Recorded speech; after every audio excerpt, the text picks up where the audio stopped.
Good afternoon, LinkedIn. This is our 8th Recruitment Hacks Live series. We were off air last week, just having a bit of a break. And from now on, we're actually going to be having our show every other week. So if you are here, or if you later on you do watch us on the replay, do pop a quick comment in the chat box so that we know that you've watched the show or that you've participated. Hi, Anthony. Yeah, some people are here now. Yeah, so do let us know you're here, because I know a lot of people watch it and they don't necessarily put a message in the chat box. Do let us know if you've watched the replay. And if you don't see it here on LinkedIn, you can always watch it on our YouTube channel. So I wanted to start by saying today, look, it's the 23rd of June. We are 1 year on from the first anniversary of lockdown. And I didn't want it to be a day that we didn't sort of recognise. Not necessarily, obviously, it's been a really tough time for lots of people. And I just wanted to say that our thoughts are with everybody who have lost relatives, who are still having a really difficult time because of what we are going through. The recruitment industry, I think, has really placed itself in a position where it is not just surviving, it's thriving from the clients that we have spoken to. And I'm really lucky on this show this week to be joined by Jeremy Snell, who is a very prolific trainer in the recruitment industry. And we have come up with a title today of Getting Smart with Blended Sales and Marketing, which Jeremy refers to as smarketing. So I can't wait to sort of explore this subject with you a little bit further on. Just before I came on air, I actually saw a video that John O'Sullivan, who's one of the principals of Elite Leaders, had posted.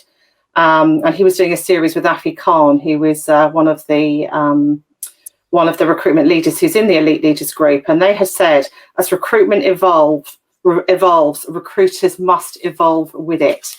And I think it takes us quite nicely onto the subject that we're talking about today. So, Jeremy, in the past, we have all had a particular way in which we have gone about our sales piece and our marketing piece. And you and I have spoken about this behind the scenes. And one of the things that you commented on, which I thought was really insightful, was the fact that actually people don't often blend these two areas together. You have a budget for one, you have a budget for another, and they're not necessarily a blended approach that we need to take. Personal brand is the sort of it word at the moment. There seems to be a lot about getting leads from inbound business, which we have followed that trend and it's worked really successfully for us. But obviously it's not the be all and end all, and there are lots of other things that we should be doing to get ourselves in front of clients. What are the ways in which you think we should be taking this further now as we come out of COVID? Let's put ourselves in the scenario that maybe things are getting better, but we still need to keep developing business, as we all should be doing all the time anyway.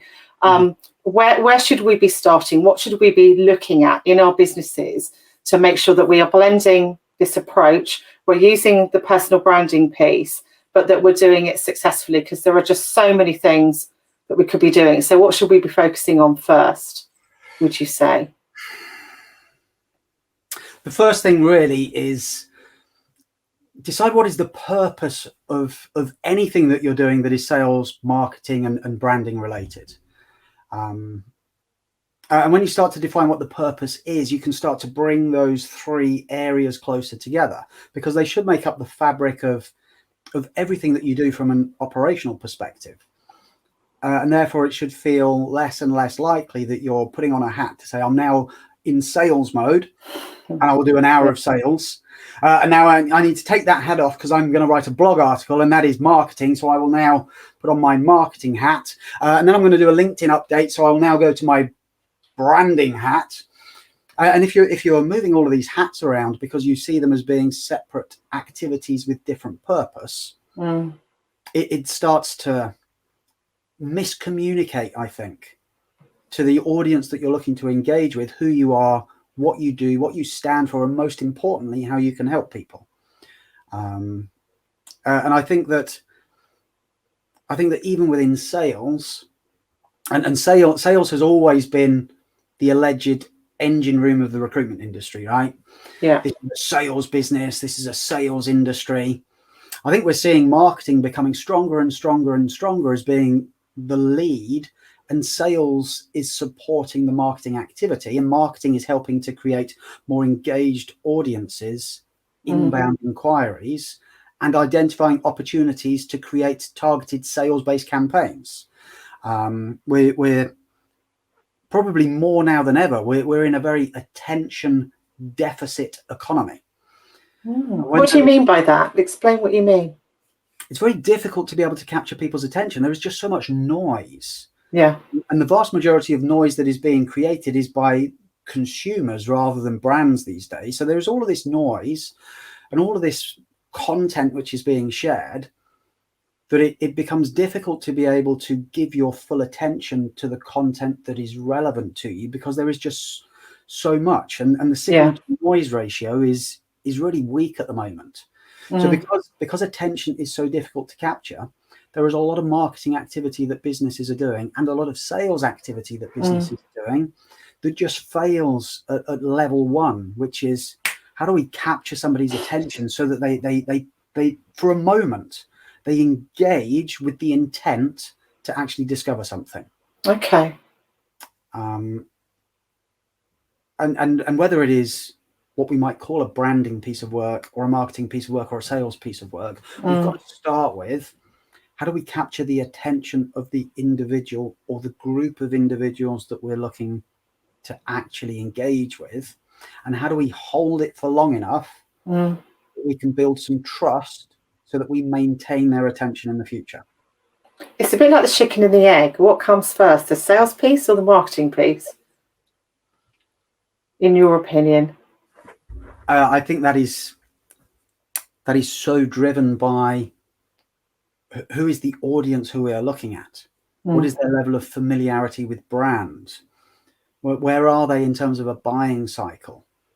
How much context can we create with the content that we're generating? And would that context be better demonstrated using something old-fashioned like telephone, or would it be better done with something more modern, such as a WhatsApp message, a well-crafted update on LinkedIn to a larger audience, or even a covert video that we choose to create and send to one person specifically, because that is the thing that will capture their attention, and the content that we put in it has so much context they can't help but engage with it. So when you're talking to recruiters, what's the sorts of things that you're really advising them on? Because, as again, there's so many different things that they can do here. Traditionally, we were picking up the phone and making sales or business development calls. Is that the route we should still go down? Or do you think we're all turning our attention to creating that awareness first before we go and make that phone call? Because it's a long-term game, this personal branding. It's not something that has an impact overnight, because we've done it and it took us 9 months to really get results. Yes. It's not the panacea to everything, is it? No, but personal branding existed before social media existed. Yes, fair enough. It was just called something else. It was called your reputation. And a lot of recruiters traded on reputation. And then social media came along and we repackaged it as being personal branding. And then it became about bearing your soul and being human in the way that you choose to conduct business, which is fine, right? And I totally get that as being part of that branding exercise. Yeah. But I think true brand is your reputation. Yeah, absolutely. And therefore we need to make sure that whatever we do, it is because we are being congruent with the reputation that we already have with our existing customers, rather than creating what in a Johari window would be called a facade, right? Where we pretend to be something that we're not, and we put that out in the public domain, and people buy the thing that we're not, and then they interact with something different, and their experience ends up being a factor of their expectation, which leaves them disappointed. Yeah. Which therefore it can be really easy to craft, this is the brand that I want people to perceive, and not necessarily deliver it, because all of the energy went into creating the varnish and not necessarily thinking about the... Yeah, so just being your authentic self when you're putting yourself out there. Yes. Okay. I think I answered an entirely different question there, Rue. You asked me one thing and I decided to answer something. It's all right, don't worry. It's just really what action can recruiters be taking now is what I really want to explore, because You've heard all of this stuff about how there is this movement towards becoming hyper niche, and the more Yes. niche you are, the easier it is to stand out. And I feel that is true if you are clear on who is my niche and do I understand them properly as a buying person rather than how do I sell to them. Does that make sense? Yeah, absolutely. So I feel that where recruiters would benefit the most is to take a step back before starting to think about dialing up on sales or dialing down on phone work and dialing up on LinkedIn. Just stop and define who is your ideal customer and create this profile of this is the ideal customer who I'm looking to communicate with. And then everything that you do that is sales or marketing or branding is talking to that person. So totally targeted at that audience.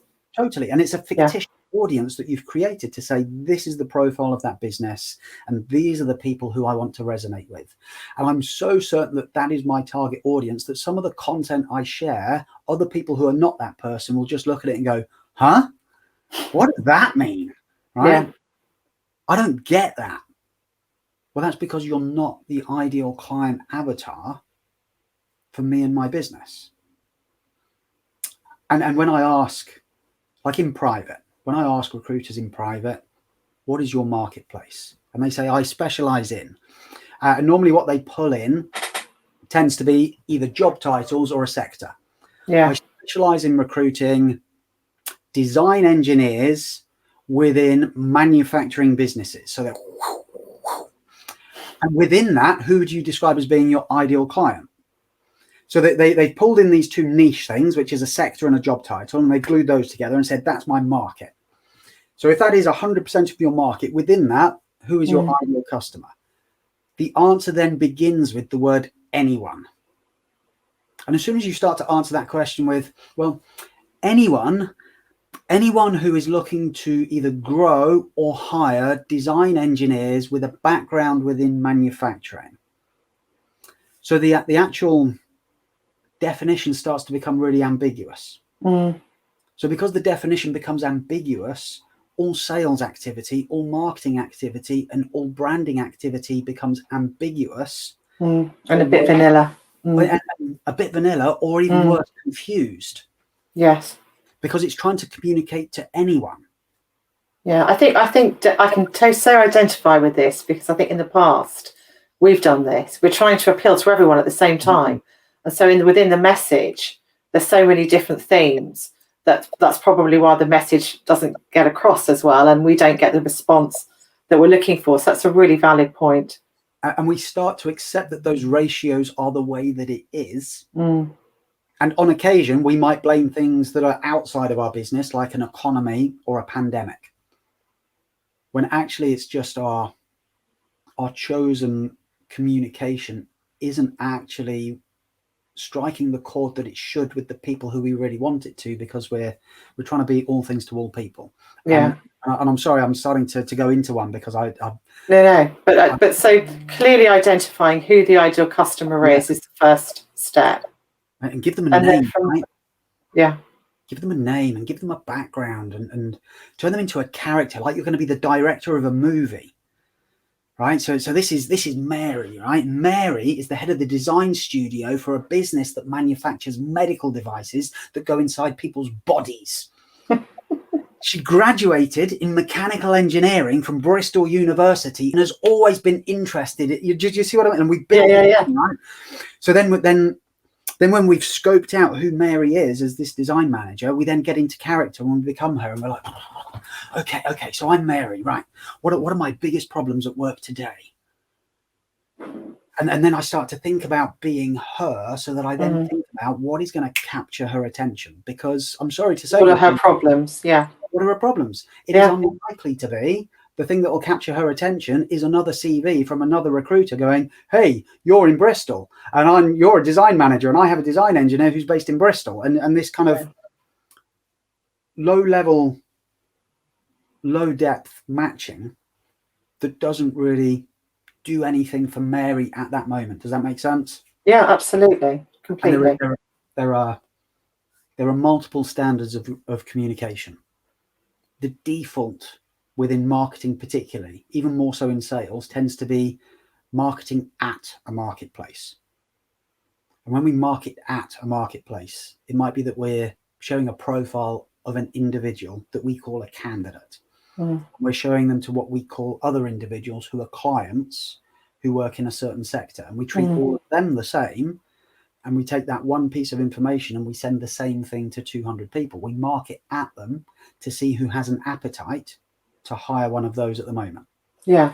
Whereas if we marketed with them, not at them, but with them, and we started to fragment our approach so that we had 25 people who all worked within the same sector, who might have similar challenges. And we had another 13 people who worked within senior positions within HR, who were responsible for talent and development and retention.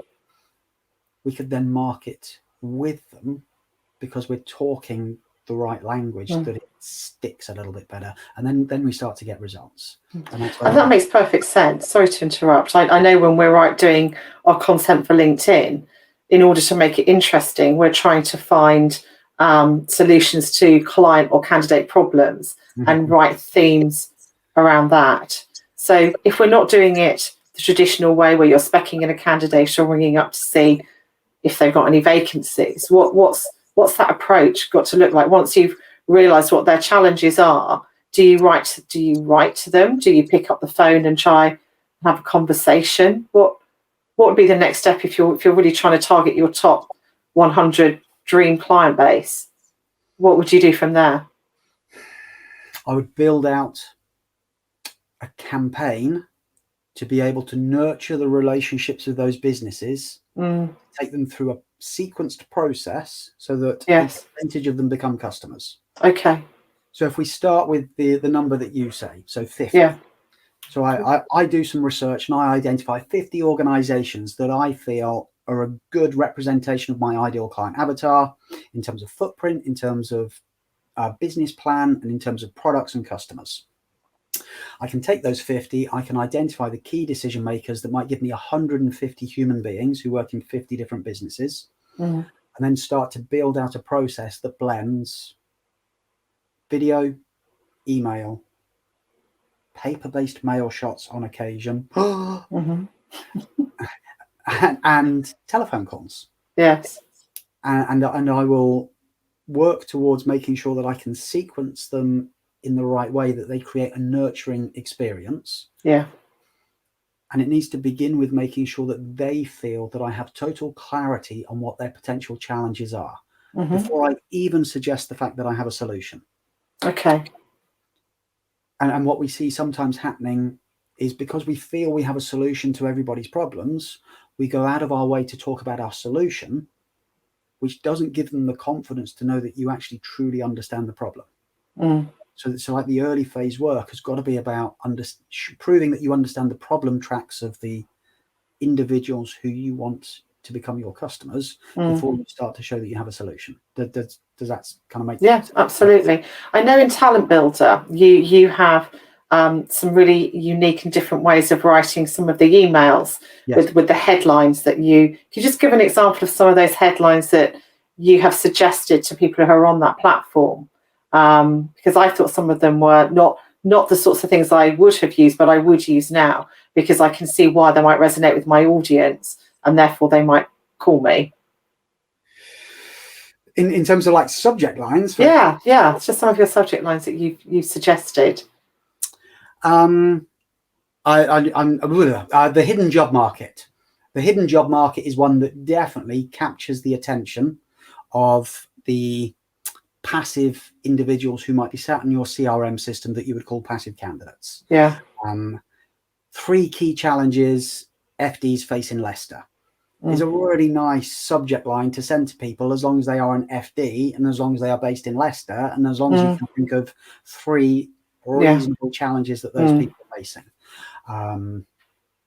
10 reasons why people aren't using your aren't engaging with your business, or 10 reasons why recruiters aren't joining your business, that kind of thing. 10 reasons. I'm coming up with my own now. 10 reasons why candidates aren't joining you. 3 reasons why you'll miss out on the best talent this month. Yeah. A really cute one is 2 main reasons I picked you. Right. So when you send an email to a prospect client with the 2 main reasons I picked you, it just increases open rate. Yeah, I love it. I've done an email campaign sequence over the last couple of weeks to help me with Thrive Live.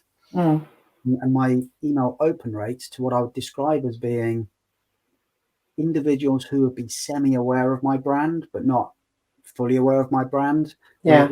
We're now hitting 68% open rate. Yeah, that's fantastic. And what's the line you're using?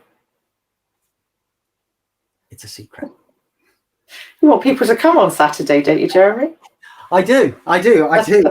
We can talk about that at the end. But when they yeah, turn up on Saturday, they'll find out some of these super nifty little tricks and stuff. Yeah. But actually, I'm doing myself a disservice there. They're not super nifty little tricks. They're just things that work when you apply an empathic approach to sales and marketing, rather than trying to market at or sell at your audience.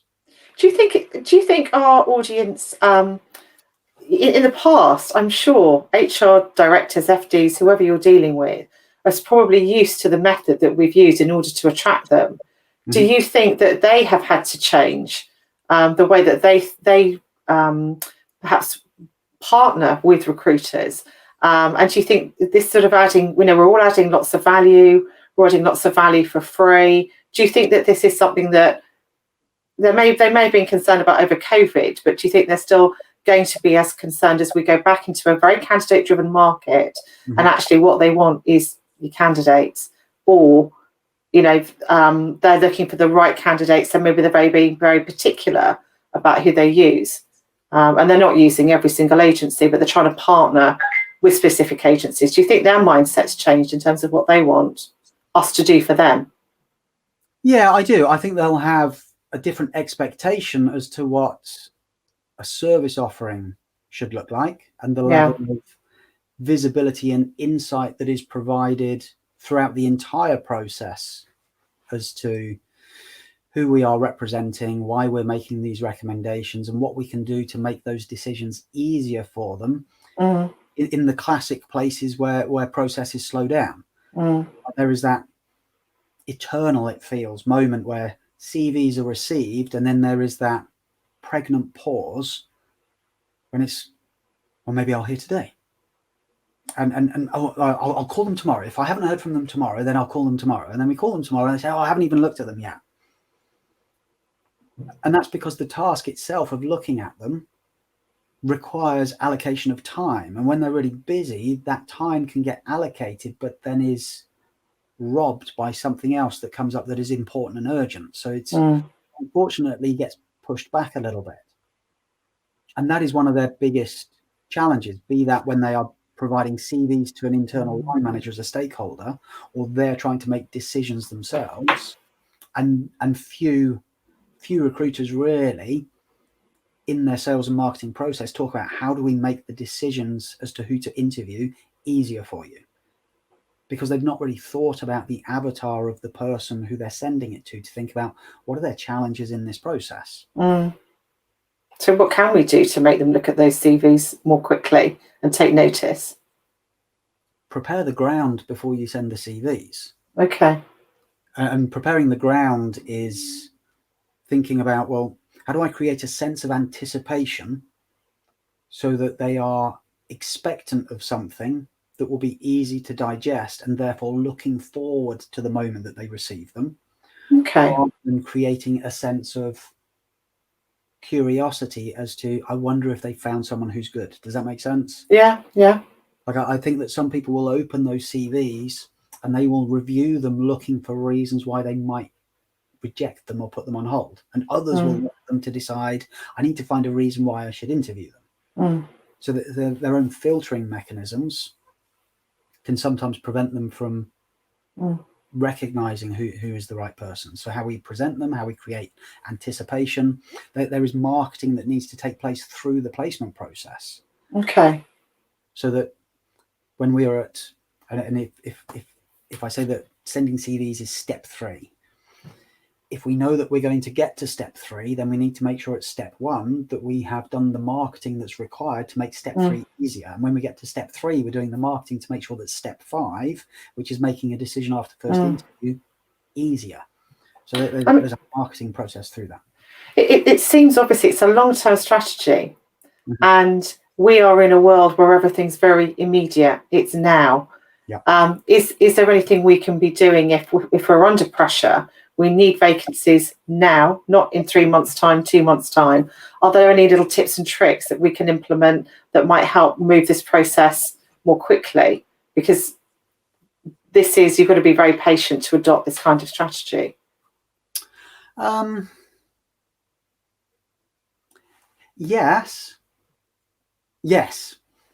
And adopting this strategy doesn't have to then create it being a long game. You could adopt this strategy and you could find that it helps you to win business immediately. Okay.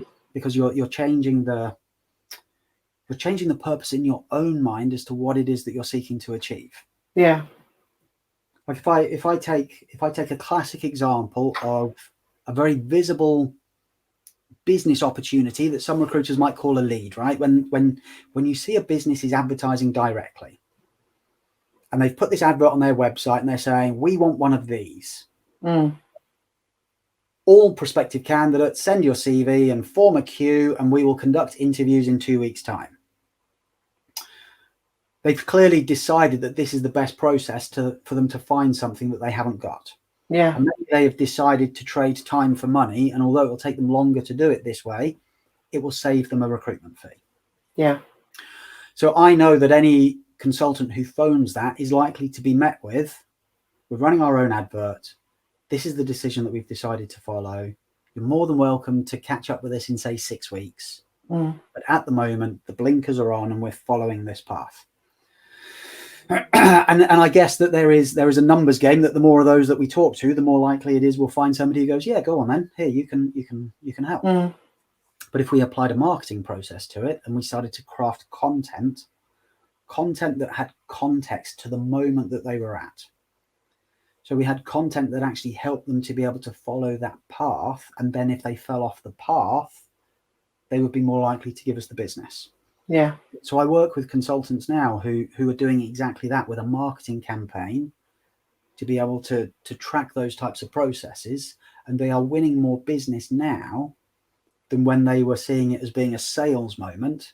Yeah. To see if we could create interruption-based, let's sell at these managers rather than sell or market with the marketplace to help them to achieve their goals. And they would maybe get 10% of those things turned into meaningful business, whereas now they could get 35% of it turned into meaningful business. What about that lovely objection of you're not on our PSL?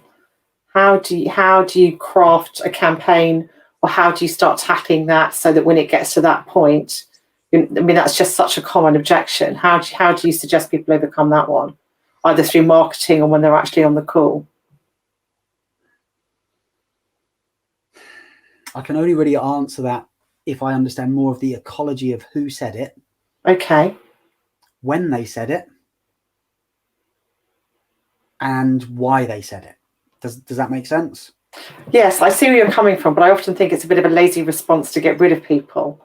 So you can't necessarily have worked out what that will look like when you get to that point, because sometimes people just use it in a rush to get rid of someone on a call. So then you're starting to answer some of my questions, that if I feel like it is a fob off, then I will treat it as though it's a fob off. Okay. And start to either in that moment think about a distraction of a conversation that could actually be the true purpose of the call. And I know this may sound really basic, but when we get through to people and they say we're not recruiting, or we've got a preferred suppliers list, so you're not actually on the list, so that wasn't why I was phoning. Like, that's the end of it. What? Because I love that line. Like, it's really interesting to know, and let me make a note of that. PSL. How do you spell that? PSL. Good, got it. That wasn't actually why I was phoning though. Yeah. Well, what do you want? Now they're paying attention. Do you see what I mean? Yeah, love it. Love that tip. in an attention deficit economy, you will hear objections that aren't objections. They're just people who have a lack of attention to the moment, and they've made an assumption that they know what it's about, so they play a tape. And they're playing a tape to you because this is the best way to get rid of you, because it's worked with the last 3 people like you. Yes. And then you'll play a tape to me because you'll play the tape, which is, when's it due for renewal? And I'll hear you play that tape because I'll hear click. Oh, it shows you take recruitment seriously. When's it due for renewal? And then I will press play on my next tape, which will be, in 12 months, my friend. Feel free to give me a call back in February of next year. Yeah. Right. So now that's just like tape to tape to tape to tape, which isn't synchronous communication. It's quite disrupting, isn't it? A process that we've all followed for years and years and years. And I just love the fact that you've just said something that stops somebody completely in their tracks, but you have got to follow it up with something really good. Of course. Which then comes down to, who is this person who I'm talking to relative to my definition of a client? What do I consider to be their key challenges? And therefore, what could we talk about that acknowledges the fact that they have a supply chain for recruitment? This could still be something of value for them today. Marketing. So because if in my head I'm dialing and I think I'm doing a sales call, I start to feel like I need to achieve a sales outcome. Whereas if I'm dialing thinking this is a marketing call, then maybe the outcome changes so that I can do a good sales call in the future. And I think that's actually something really important you brought up around mindset, because I think mindset is important on so many levels. And I just love the fact that we've reframed this, because we talk to so many consultants at the moment, and I say a lot because a lot of them have been on furlough. They haven't been doing business development. They've done it in the past. They've had to do it. But one of the challenges we've had to overcome with them is putting them back into roles where they will have to BD and getting their mindset around the fact that it isn't sales anymore. You know, it is, as you said, it's marketing, it's branding, it's all sorts of different things. And we do have to approach this, I think, quite differently. But do you call sales calls, what do you call it when you're teaching your audience? Do you frame it in that way, or do you really try and make them change the way that they frame it? Because we have KPIs, activity targets, sales calls. You also say negative. It's very negative language. Yeah, and again, it's far more linked to the person who I'm working with. But I feel that many sales calls would actually be better described as coaching calls. Okay. We coach clients how to make better decisions as to how to find talent. And coaching is a question-driven process. So when you ask people coaching questions like, the next time you recruit, what will you do differently compared to last time? It's a coaching question. Okay. What did you learn from your last recruitment drive? And based upon what you learned, what do you feel you could do to improve the process? How important is choice to you when you're hiring? How do you make sure that through the process you are increasing the level of engagement with the people you're interviewing, so you know that they join you rather than somebody else? They're lovely questions, really clever questions. And they come out of the coaching book rather than the sales book. Yeah, I love that. But as we start to coach somebody to think a little bit more about how can I improve my processes, it starts to build this link that is the foundation of trust. And then we start to get these things that might be called buying signals. Well, what do your clients do? Or how would you do this? Or what would you recommend? And then maybe we could point them at a resource, or we could continue a conversation to talk about how we've helped somebody else. So we started with some coaching, and then we needed to go into sales mode because the person had gone into buying mode. And then when we book that into becoming a meeting on Zoom, for example, some of those meetings are sales meetings, and some of those meetings are discovery meetings, and some of those meetings are buying meetings. That's another thing that's come up a lot, the discovery call. It's very clever marketing, really, for all of those things that you've just said, in my view, unless is there a definite differentiation? So I would talk about discovery calls as being early phase that could be either discovery for me to make sure that I can ensure we can deliver outcomes for you. Okay. Or is discovery for them so that they can ensure that I am a true contender as a supplier. And again, this is in people's peripheral vision, but it's not necessarily something they think about. They think about, this looks like a really good prospect, or they think about, I really want you to be my customer, or I know I could definitely help you. If only you could look at the quality of CVs that I could find, or if only you knew how good my search capabilities were. So these frustrations kick in because somebody's too busy in their world thinking about, what is my view of you as a future customer, and not becoming the other person to think, what is your view of me?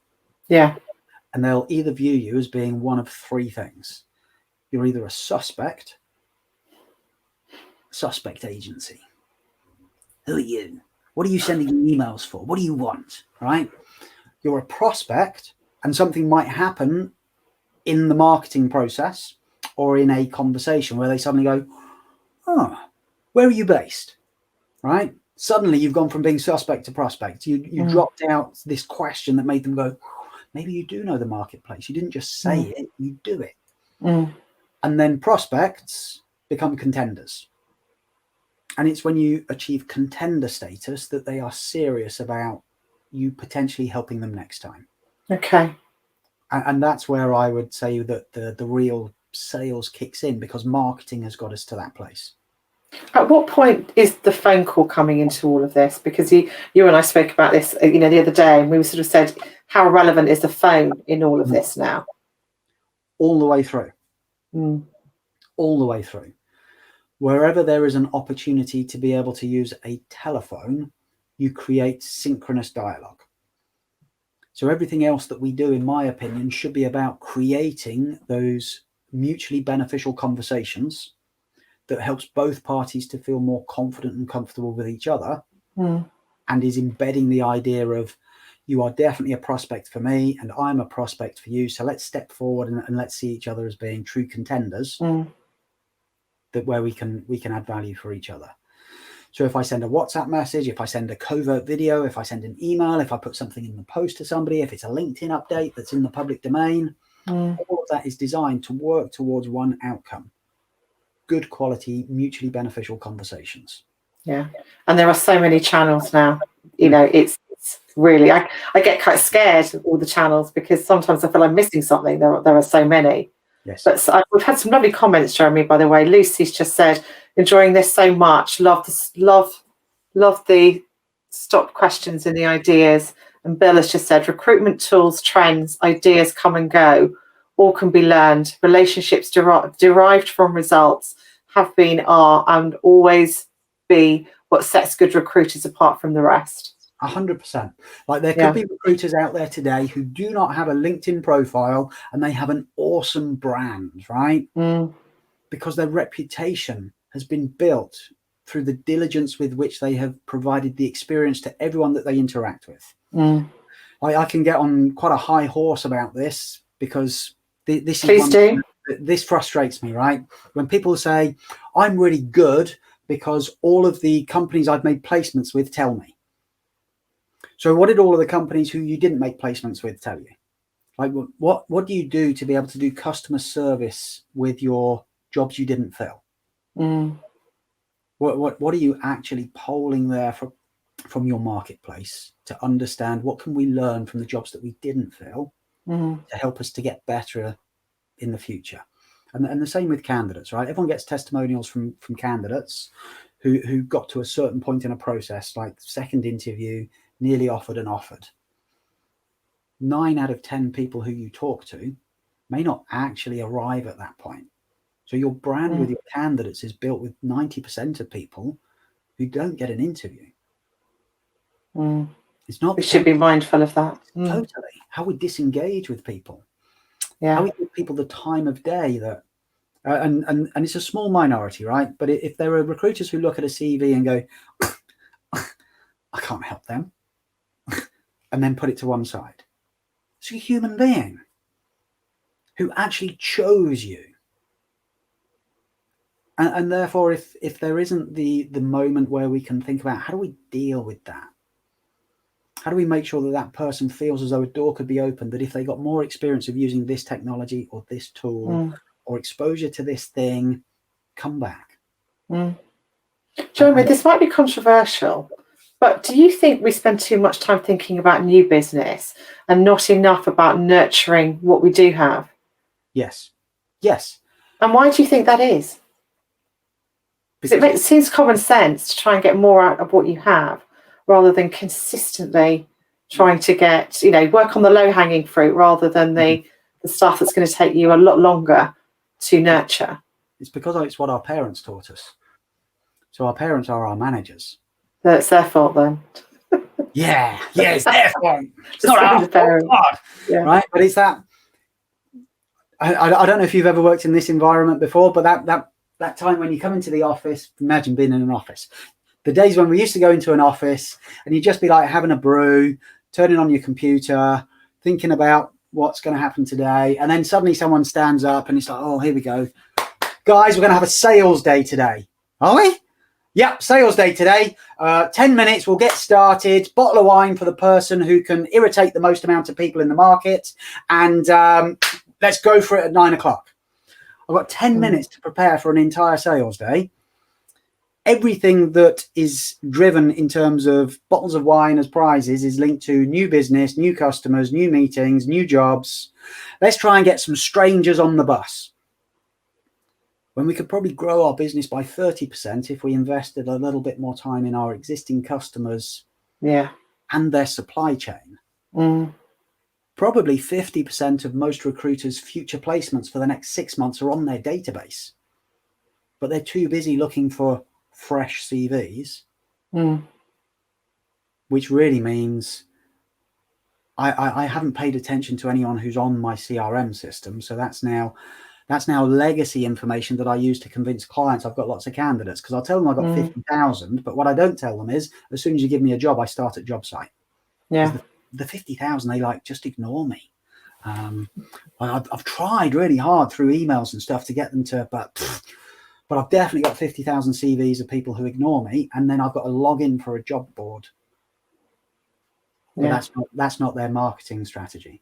No, I mean, I think it's very important. I heard somewhere, and I think it might have been Ben Browning was a guest a couple of weeks ago, and he said often, and we're all collaborating with each other more. We're in more networks.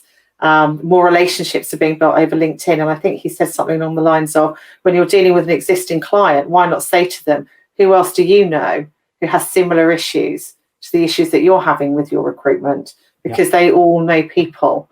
And I think this sort of networking piece and working harder on what you have sometimes is going to be, well, most of the time, you just said it yourself, 30% increase in business if you just work with your existing clients. So no, this is some really, really great tips that you've given us. The time has gone by so quickly. We're sort of 43 minutes in. I just want you to talk a little bit about what's happening on Saturday, because let's talk about, is it called Thrive Live or just Thrive? Thrive Live.